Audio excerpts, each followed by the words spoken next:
Well, hi, everybody. This is Jessica Noonan coming to you from the Houston area. And my friends that are with me today. This is Veronica coming from Philly. Whoop, whoop. And this is Alex up here in the Upper Peninsula of Michigan in Marquette. We got to hang out. We didn't have to do the Zooms. We got to sit shoulder to shoulder and across from each other at the Extravaganza in Louisville. And I was so thankful I've met all of you in person before, but it was really amazing to sit with you and to sit with some guests. What are your thoughts? Yeah, it was so fun. Yeah. Mm-hmm. I had a lot of fun. Seeing all my buddies, all my friends at the Extravaganza. It's just an annual thing that really revives me and gives me energy. And I was just so happy to be there. There's so many both of you. There's so many people that I see once a year, and yet it feels like they have best friend status. And yes. We have an adventure for a week, and then I say, see you in the next city, which happens to be St. Louis. But I'm really full of joy. I was full of joy a year ago when they said we were going to be in Louisville. I just love that city, and it's so much fun to be there. But also, Todd had a little teaser. Hey, y'all, Jennifer Knapp's going to be there. And I know that name from my childhood, from my high school days especially. And I was so excited. And then somewhere between that and the Extravaganza, then the three of us were invited into a space to be on the 3TC podcast. And so then I started saying for a long time, probably annoyingly so to you both, we got to get Jennifer Knapp. Do you think they'll let us talk to Jennifer Knapp? Can we please talk to Jennifer Knapp? And we got to talk to Jennifer Knapp. We did. I know you were so excited. I mean, this was like your lifelong dream, I feel like, came true. I mean, she said I kept it cool, though. I mean, I agree. You did.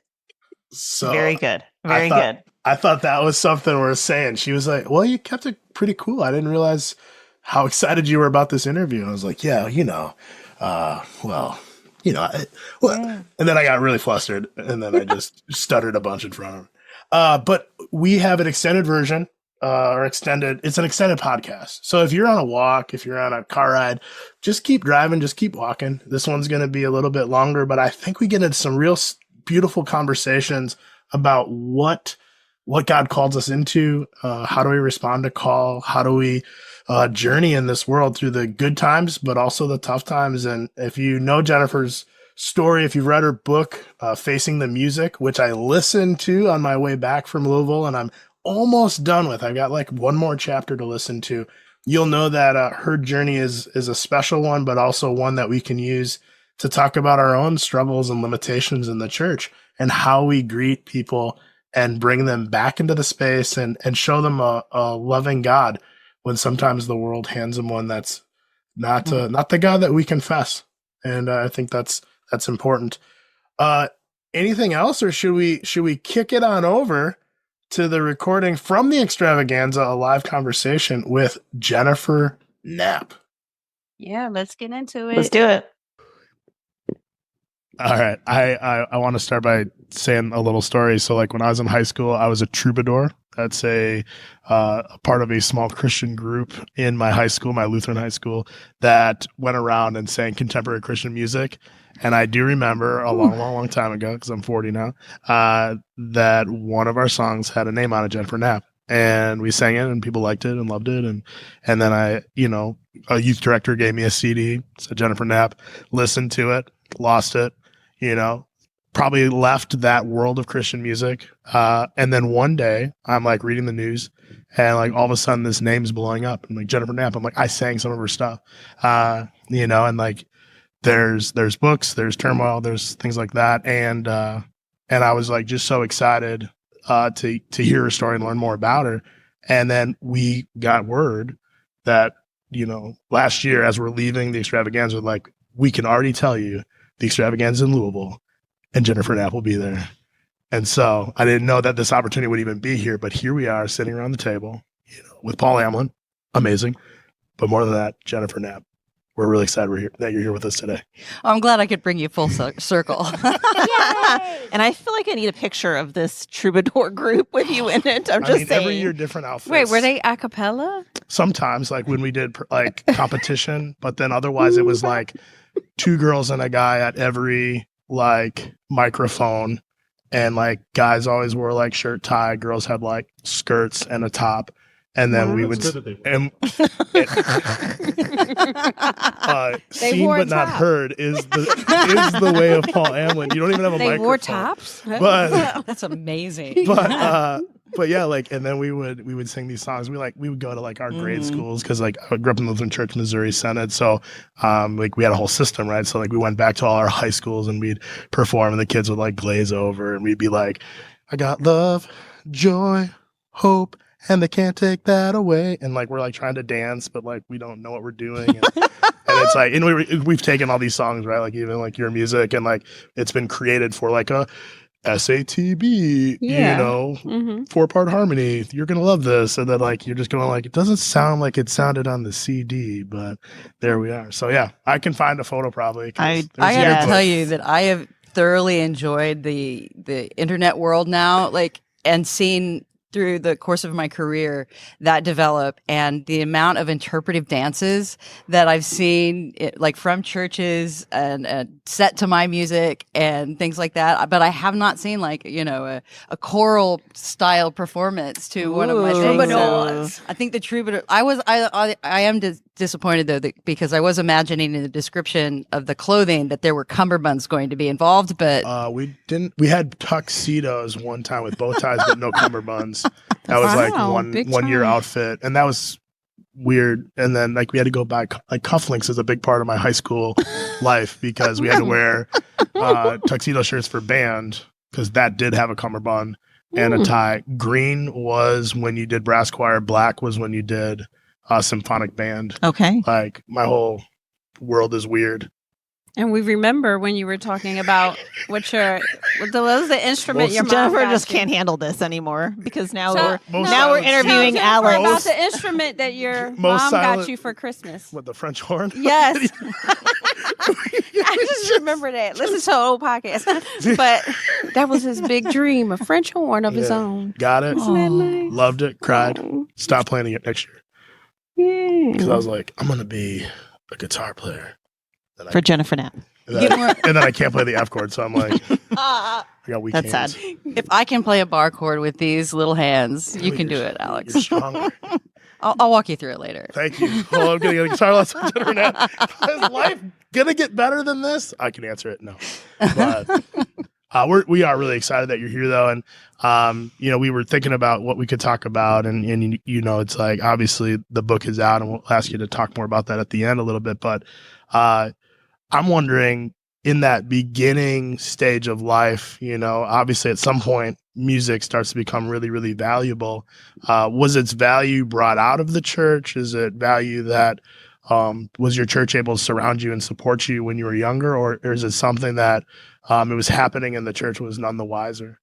Yeah. Well, I was kind of the timeline in piecing all of the things that look like nice and neat now. I was a musician first, then, and like I starting as a 12-year-old kid. I mean, I picked up the recorder, which was so hot, and got into brass music, played trumpet mostly, and just by the time I was going to college, that's kind of what I imagined myself doing in some way, kind of in the classical world.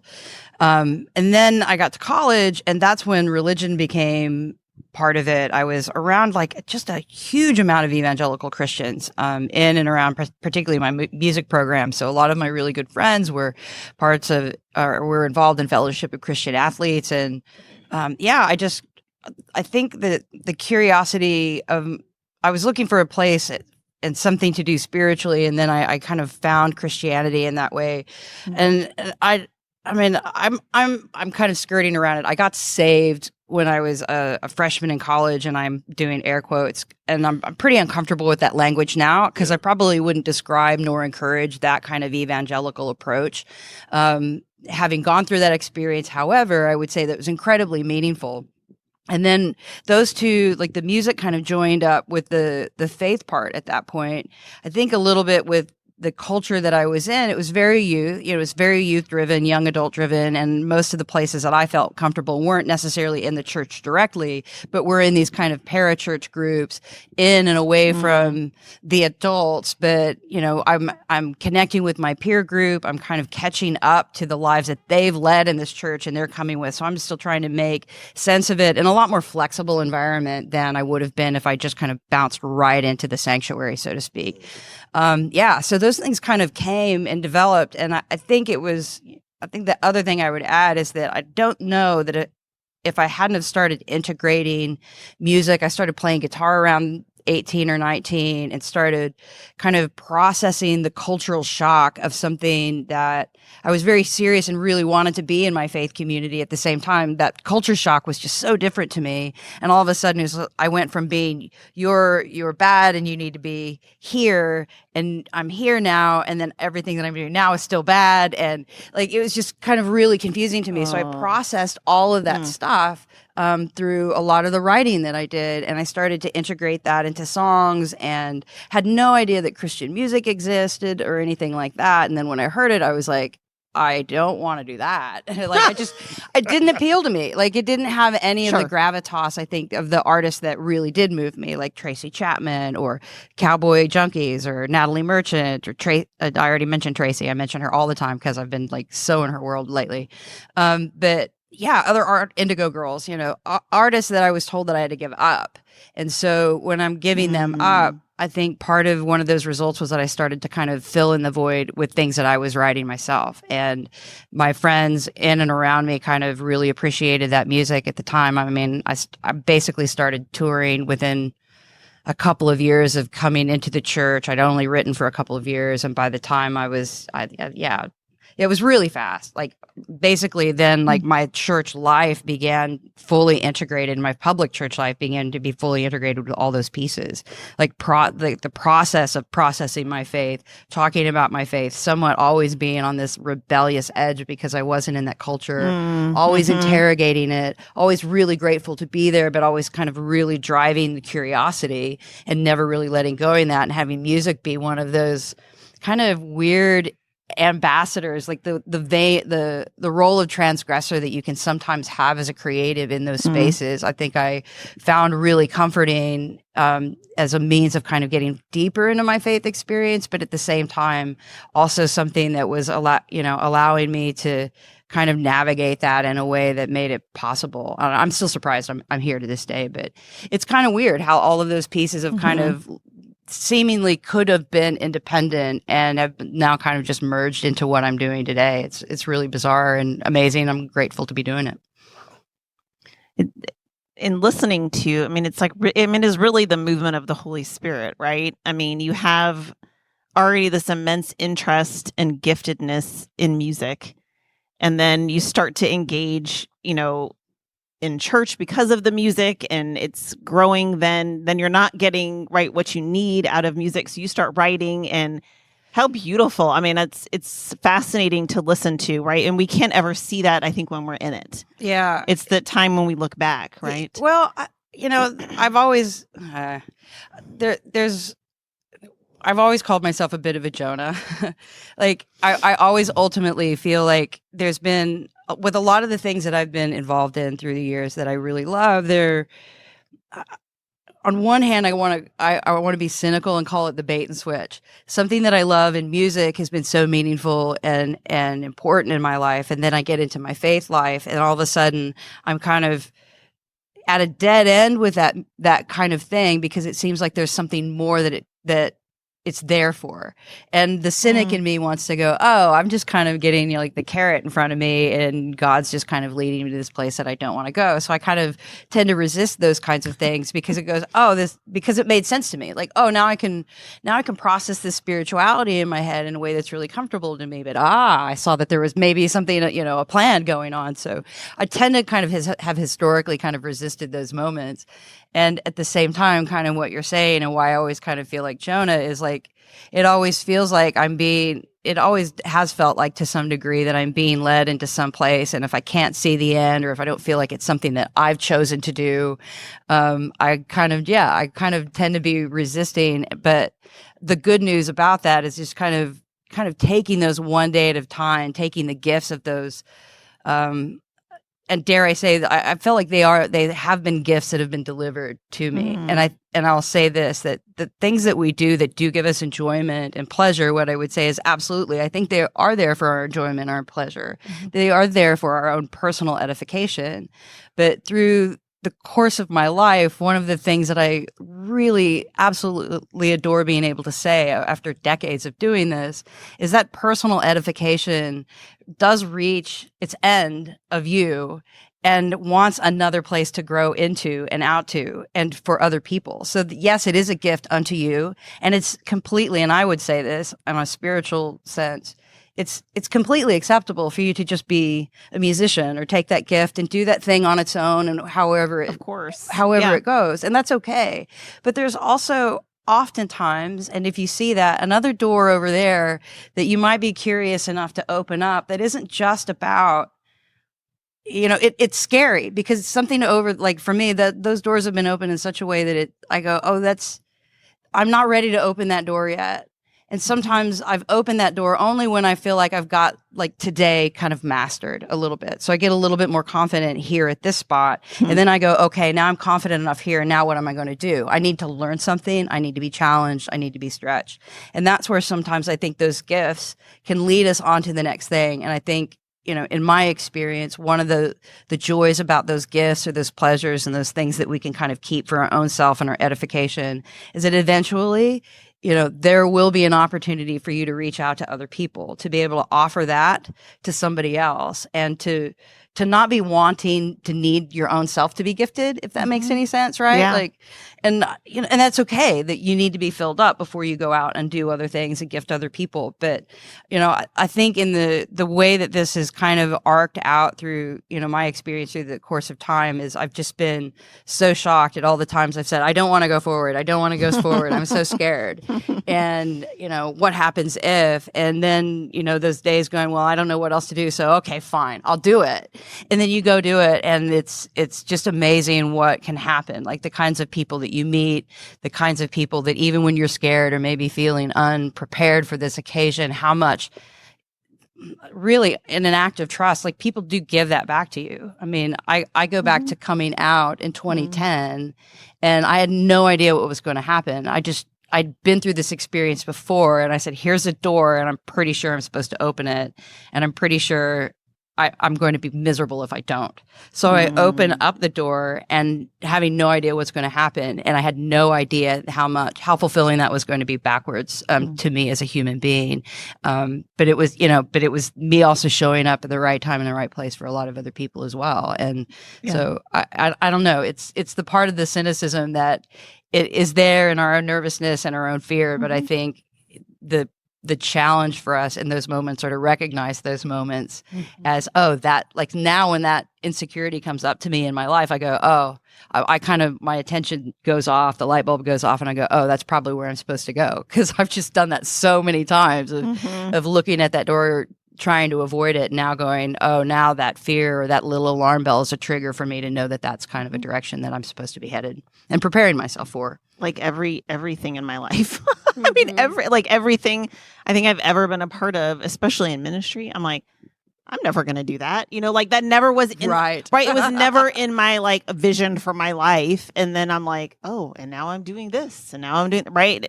In my family at home, we definitely have whenever we catch ourselves saying never, like, like about the time you say never, oftentimes it's the one thing that's kind of probably in the back of our minds is something that's a possibility that we might be headed toward. I know. Right. I mean, I just think, because didn't you just go to seminary? I mean, recently. Yeah, I just speaking of things I said I would never do. Same. I was not about a year before I ended up going to Vanderbilt Divinity School. I was sitting down with a then first year student, and I was like, I don't know how you're doing it. I would never do that. And then the next year, I was actually enrolled in starting my master's in theological studies, and she's sitting next to me in one of my courses, going, "You'd never do what?" But it was great, and that was choosing to do Vanderbilt Divinity was, and a great, I really enjoy doing that for personal reasons. I really, that I'm a kind of an academic theological nerd, but it was part of my commitment that I just, in the LGBTQ faith environment that I've been in, and just kind of, I never imagined that I would be kind of following that track of things that you never really imagined to kind of materialize. I never imagined coming out. I never imagined coming out and then continuing to engage in faith community. I never imagined committing further into faith community by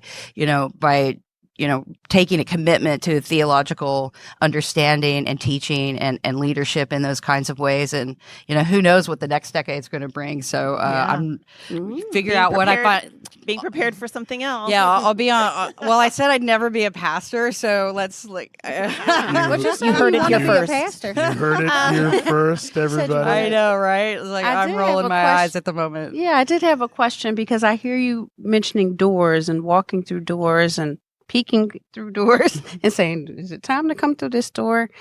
I want to know for, our listeners that have a lot of young people, young adults, we do campus ministry and all kind of stuff.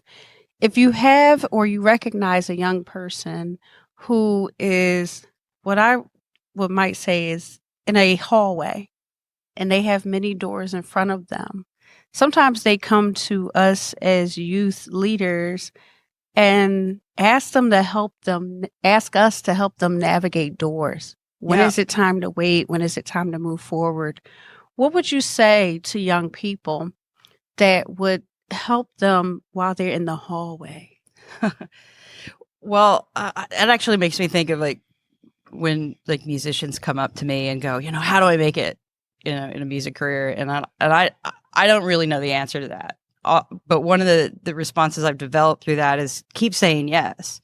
When somebody asks you to do the thing that you do, whatever that is, maybe you're an artist, maybe you draw murals on walls, maybe you are a mechanic and you like to fix and tinker with things, or you are technical and you like to do podcasts and online stuff. If somebody comes up and asks you to do it, say yes. Keep saying yes to the thing that gives you joy. Keep saying yes to the thing that you think that you're good at.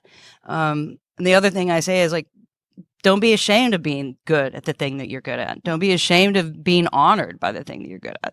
I think that's sometimes I feel like in our culture, particularly here in the States, we're always kind of thinking about achieving and getting to the end or preparing ourselves to do something ahead of us. Like what it's supposed to look like before you get there.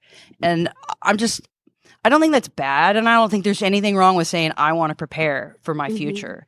But I think in the moment, recognizing what we are doing in the here and now and saying yes to that is one of the most extraordinary things. One of the other things, before I get off my soapbox about it, is that the mentorship inside of those spaces. I mean, oftentimes I think most people are just really afraid to say yes, but some of the great mentorship is asking people to do things. Like in the hallway, seeing somebody else with a gift, ask them to exercise whatever that gift is. Being observant about the people around you and their passions, what they're good at, and asking them to do the thing. Giving them an opportunity to do that is one of the most encouraging things that I can think of that I ever experienced as a young person. In my 20s, I can honestly tell you, I never imagined or desired to be a musician. I never desired to be a Christian musician or all the things that it looks like that I am now. None of those things I ever said, I want to be that before I started doing that. It was momentary. So this is why I kind of say saying yes was about all I felt like at each one of those stages I ever had the capacity to do. And the blessing of my life, or that other people were around asking me, giving me the opportunity to respond to that. And in our world, in our fast-paced culture, where we're often thinking about preparing and, preparing kids or making a pathway for kids. Like, just ask them, look around and say, give people an opportunity to say yes. Create those, not just creating those environments, but looking around and seeing where folks are and going, hey, have you ever thought about doing that? Like, I see you over there drawing all day long. You want to do a mural in our hallway at our church, or whatever it is. But that, for me, I'm the biggest fan of that. Like, you as an individual saying yes, but also the people around you, like, giving you, and it doesn't matter how old you are, right? To give somebody else who has a gift, an opportunity to say yes, to exercise that, because that in and of itself is a gift to be able to do for somebody else. Wow, thank you. And that doesn't require a lot of resources. We were laughing before. Yeah. It doesn't require a lot of money all the time to be able to do that. I mean, it's not just, hey, I want to grow up and be a great theologian and thinking about where you're going to go to school and all the things you have to prepare, right? And pay for and get prepared to do. There are all these things that we can do a little bit on our daily basis that help drive that, because that builds up the obstacles that may or may not be in front of us, start to get smaller and smaller as we grow in our strength to be able to know that we're confident in what we're gifted to do. And you have to be observant of young people, because like you said, they won't always just tell you. But, I've noticed if a young person says, well, you have a different kind of Bible maybe that I could read that would, speak to me or for young people. Or, when you tell young people to turn to something, they have the Bible on their phone or something like that. They might want to be a theologian, but they never thought that they could do it. So to just expose young people to, oh, would you like to pick the Bible reading for next week or something like that? Just those little things to say, I'm looking, I'm watching you. Yeah, what have you been thinking about? What have you been writing about? Yeah, to have those conversations, which is what young people are missing. Yeah, because there's an epidemic of loneliness and of isolation that developed out of the pandemic. Yeah. And young people are not used to people talking to them and just finding out more about who they are as individuals. Yeah. And saying, we're going to lead with you, not with your gift. We want you to lead. And if your gift grows out of that, it's a grace from God that is a beautiful thing to see. One of the metaphors I think about when I get into this vein is watching something grow. I mean, we're in a very transactional society, and so it's very easy to talk about gifts and asking somebody to giving somebody an opportunity to say yes, and not confusing that with using someone to execute a task. Well, you hear what I'm saying? Yeah, right. Guilty. Right. We're incredibly. Oh, look, Jennifer has a gift of music, and before you know it, I'm exhausted and I'm reading a worship band that I hate. And that's not. I don't want to be used. What I need is the person who's giving me the opportunity to say yes, who is watering me as a plant and waiting to watch me grow. Does that make sense? Yeah. And so that's the part of this exchange that I often think about when I'm trying to encourage others or, calling out the gifts of other people. I'm doing that with a mindset of not utilizing what they have to offer me or to, even our community, but a willingness to wait enough to allow that person to then offer that gift to us into that community, but to water them. And I mean, marriage has kind of taught me like this kind of experience of watching another person that you deeply love and have no ulterior motive to watching them flourish. And that's the idea, just sitting back in that mentorship and in that hallway, waiting to watch these folks grow and just being the person who nurtures all along the way, not for your own benefit. So you look like a greater youth leader. You're like, hey, I was there when, and I got them to do this other thing. But literally just stepping back, and your ultimate joy is just going to be watching the sunrise and watching that watered plant grow in the sunlight. Yes. It is one of the most beautiful gifts I think that I've received in my life, and I also been able to witness. Yeah, tell us about one of your mentors. One of my favorite. I wrote about this in my book, and I just one of the most groundbreaking gifts that I ever had in my life was my junior high music teacher.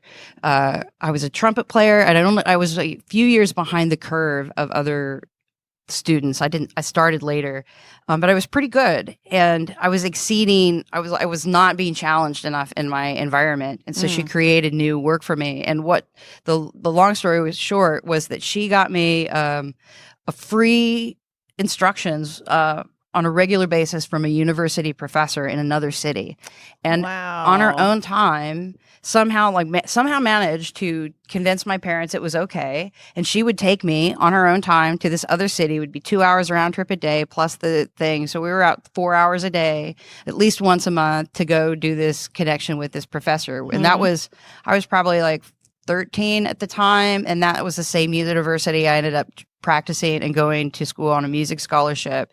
And she's now she's involved in the Cincinnati Symphony, and I get to see her occasionally. And she still hasn't been able to answer that question. I'm like, why did you do that? Like, there had to be some, like, what did you get out of it? And she doesn't have an answer for me. She's like, you were a kid and I knew this thing, and that, like, it was just something that she did. She saw that opportunity in you, and, a connection she had maybe at that university to say, hey, I have this student, and I'm indebted to that. And it's one of the joys. Like, she actually recently came to a show, and it was really nice. And I just said, I put my hand on her shoulder. I said, look, like, there's some people that I'd invested in, like some audience members that I'd invested in, whose lives had just really gotten through a lot of hard stuff and been really positive, and coming to these shows are really meaningful to them, and you can see that. And I said, I just put my hand on her shoulder and I said, look around at these people. Like, these people wouldn't be here if it wasn't for you.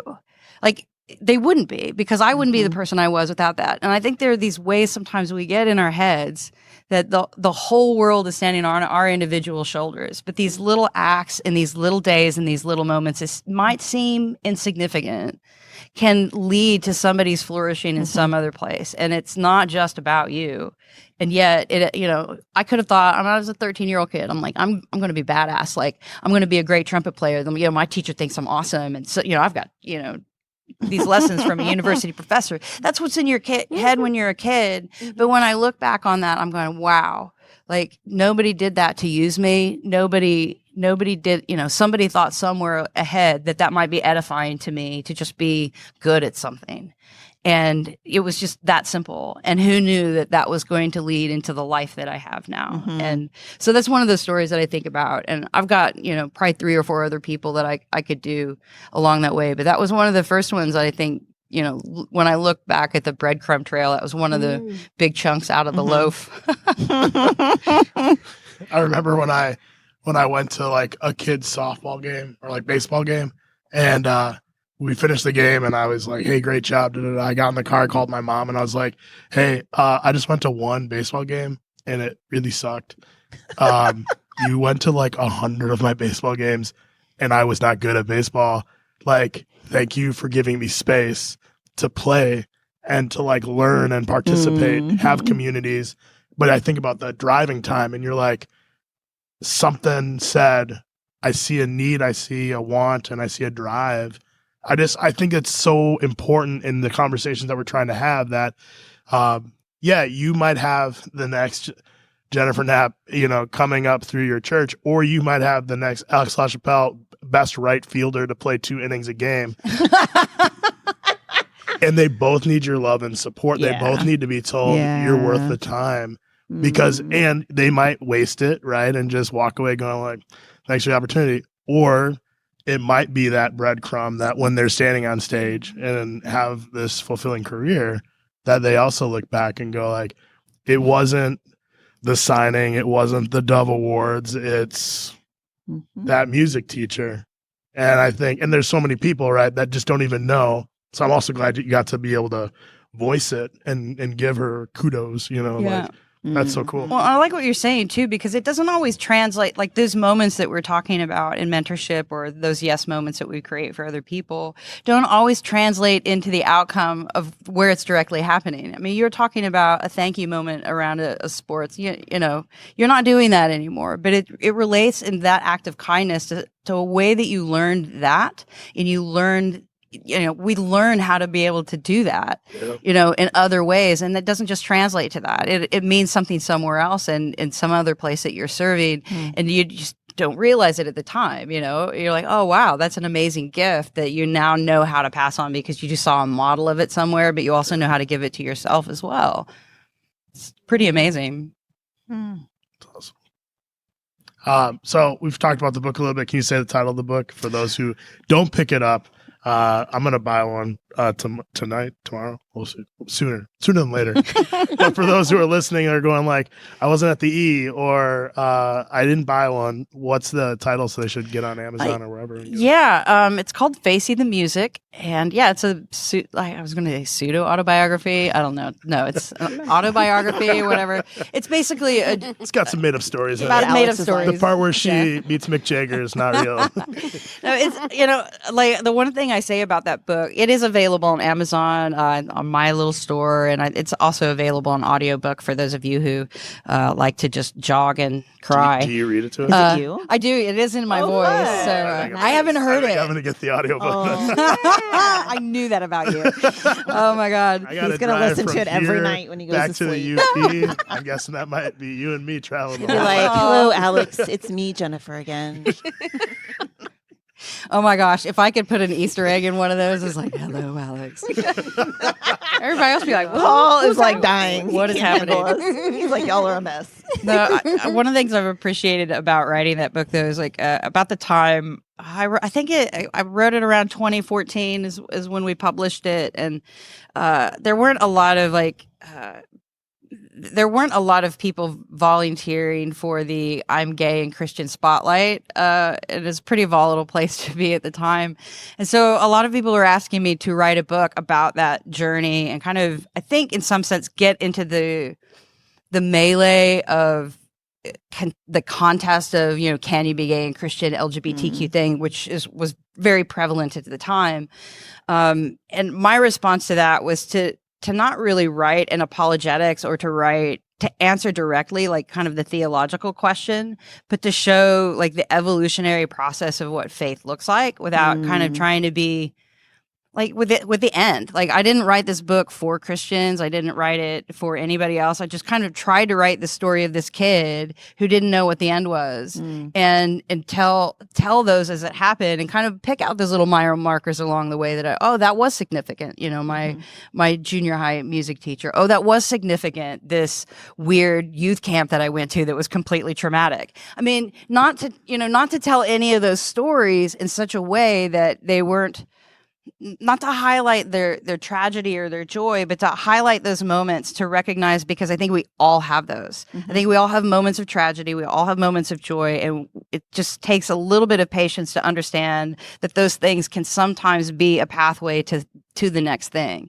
And so by the end of the book, it wasn't, I didn't want anyone to read a book by a gay person. I didn't want anyone to read a book by a gay or by a Christian person or a gay Christian person or any of those things. I want them to read the life of the person that I am. Like those things are all important to me, but they don't have to be important to you. But one of the reasons why they're important is because of the slow ramp up and the journey. And they're not just things that I tried to be.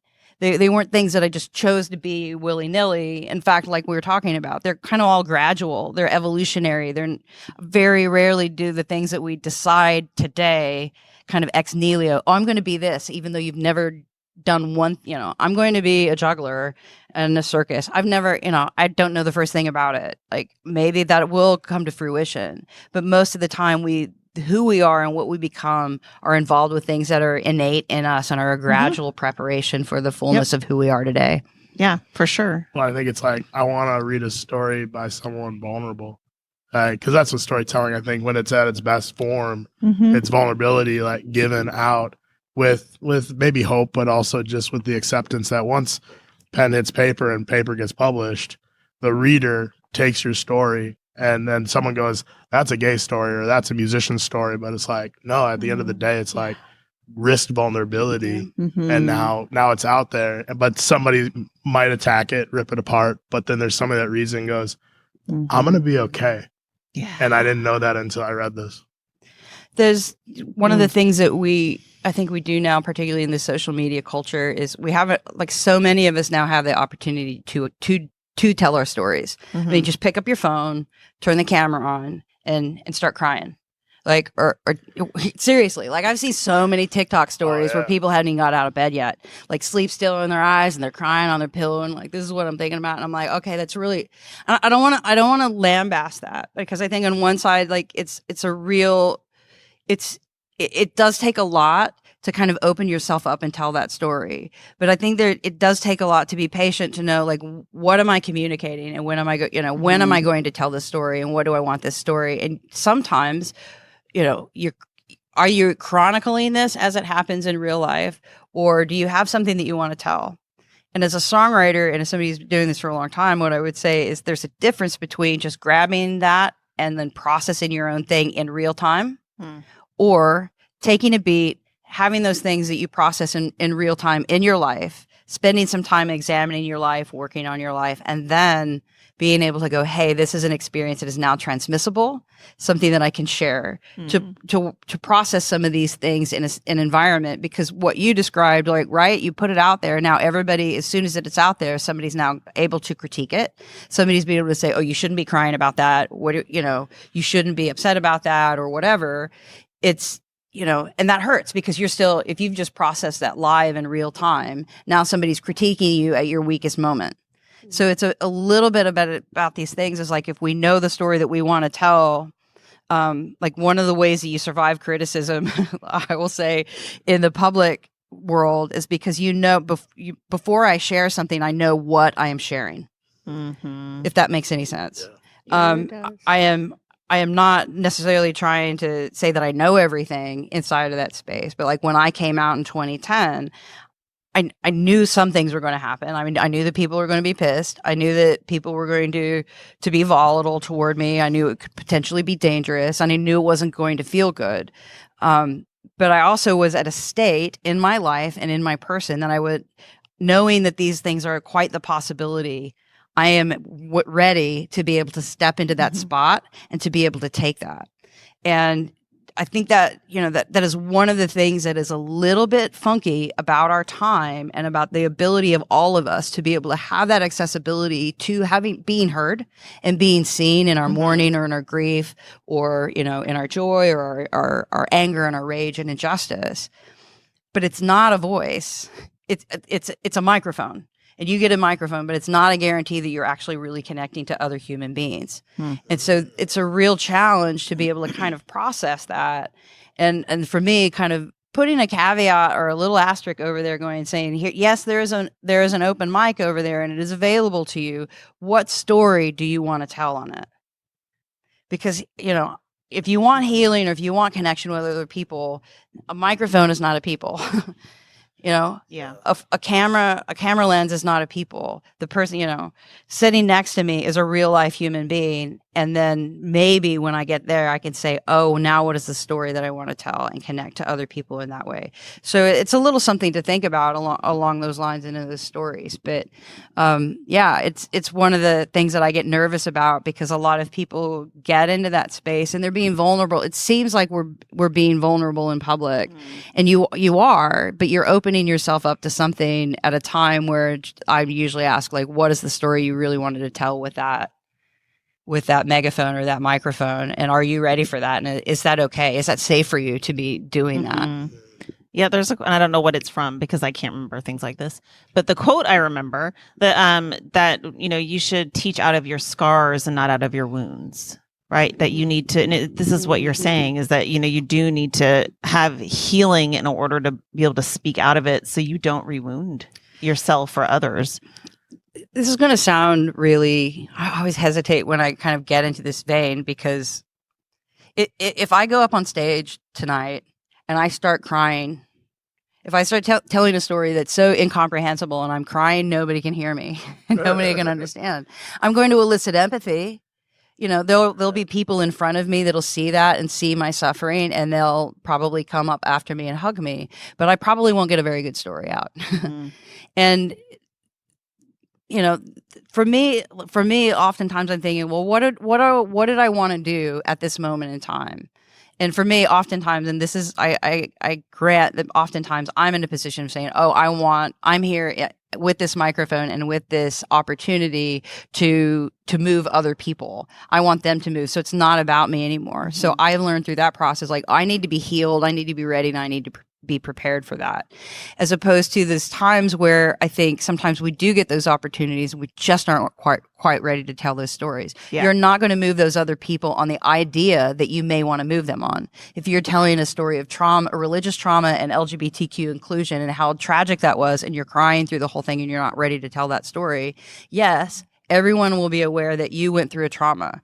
But are you helping us move forward and understanding how we need to respond to that trauma collectively in a collective room? And so those are some of the challenges I think we have to kind of work through. And there's no harm in crying in public. Like, right? We sometimes find out like, oh, I wasn't ready to tell that story yet. There's no harm in doing that. But there is a thing to think about. It's like, if you really are passionate about being able to share something that's been meaningful to you and you want to use that as a catalyst for something else, every time, well, you got to know the story that you're going to tell before, when you get the opportunity to tell it, and prepare yourself to be able to tell that. And that includes healing. Like, you got to heal before you can teach. Yeah. You just have to. Otherwise, you're just a crying person that somebody you're going to want to hug. And that's fine. There's nothing wrong with that. Like, all yeses are good. Like, I'm kind of like, yes is good. But also, like, you'll be, once you heal and you're ready to that story, once you get that story organized, once you edit that story, people are going to want to read it. That's what really moves people. Like, every book, nobody writes, no book that you ever read is the first draft. Right. It's not. And even, like any song that you hear is not the first draft of that song. All the things that really tend to move us in terms of art or the consumables that go in our ears and our eyes are things that people really did want to communicate an idea or a story to you. And they worked on draft after draft after draft in order to get there. And you're moved with it. And it's so powerful for you because it's excellent in what it's done. Art is repetition. It's why there's so many ADHD people in art, because we have the ability to just sit there and just work on something over and over and over and over and over again, to the point, people around us are going, please stop practicing that same phrase of that song. You've been doing that for 3 hours. Please stop playing. Oh, so you've never heard that from your spouse? Oh, before? Plenty of times. It's particularly good when I start playing trombone. It's like, well, stop playing I Want a Hippopotamus for Christmas. Like, I did that once for 3 hours. I was playing trombone for a Christmas show. Margaret Becker and I were doing a rendition of I Want a Hippopotamus for Christmas. Yes. That's the only thing I had. 3 hours I played one song on trombone. Finally, my wife comes in and goes, can we find another song to play? That was very polite, but it was definitely really nice of her. I thought 3 hours was incredibly generous. You just transferred right into Dominic the donkey. She said, I think I'm going to go for a walk. Yeah. For sure. This has been amazing. So many things to think and process. I think you've given us stuff to how do we support our young people, to, how do we tell our stories in a way that it might travel down the road efficiently, instead of, urging someone to hug us, hold us, but then go, wow, they're really emotional, but I don't really know what they wanted me to learn, So I just think you've given us some things to share. And I think look for the book or listen to the book. It might be a shout out to Alex in one of the books down the road. I think thank you so much for your whole story, for your music last night, your music tonight. Your music in Austin in November when I saw you, and just keep up the great work, and it'll be fun to watch you as you evolve. Well, thanks, you guys. It was a pleasure to hang out with you for a bit. Yeah, for sure. And tell everybody really quick, where are you on social media? Do you have a website? Where are they looking for you? Yeah, all of the things. I think the easiest place to start is jenniferknapp.com, and then all of the links are there. Insta, Facebook, Patreon is something that I do on a regular basis. If folks aren't familiar with Patreon, there are a lot of people doing this, but for me, Patreon is it's a closed off little group. We have a nice little community group going on there, but to say that it's a kind of a membership kind of thing where we do once a month, we do like a social hour. So we just hang out. Last week we talked about squirrels. It was really riveting. And I do an online show every month, and I do like Alex is signing up right now. I do an online show every month, and then I also do like a faith exchange. They finally talked me into it. I've tried to avoid this so much, but they're like, please, let's do something once a month that deals with our faith community. So I do that as well. So there are a few little avenues in there, and a little group of community of people that also are they're connecting in that space as well to one another, which makes me so honored and happy to watch. But yeah, there are other artists doing that, but Patreon's one way. If you want to like directly support and get involved, there's an opportunity for that. But go to jenniferknapp.com and you'll find all that I'm doing. All right, we will. Thank you so much for sharing your afternoon with us here at the E. And yeah, we'll see you guys. Thank tuning you. in. Thank you. Yay. Wow, that was really awesome. We're going to head out for this month, but before we go, we have some announcements that we'd like to share with you all. Make sure you turn in that evaluation for the extravaganza if you did attend, either online or in person, to help the E team better serve your needs in leadership. Remember, next year, the E will gather in St. Louis. Thanks to all of you who are members of the network. Your membership makes things like Third Tuesday Conversation, Oasis Connect Journal, and Formation Co-op, and the extravaganza, and much more possible. If you're not a member of the network, we encourage you to join. Our memberships are what makes all of this possible. We're grateful to be a community that cares for this ministry. Thanks so much for listening. New podcasts will be released on the third Tuesday of every month.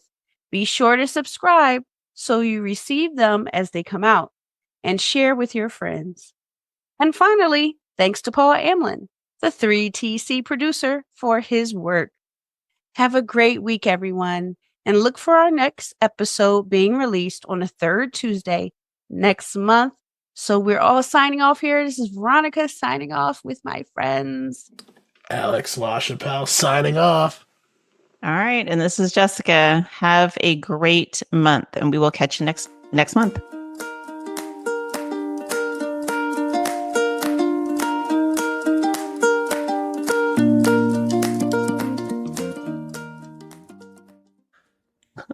Jennifer Knapp, Jennifer.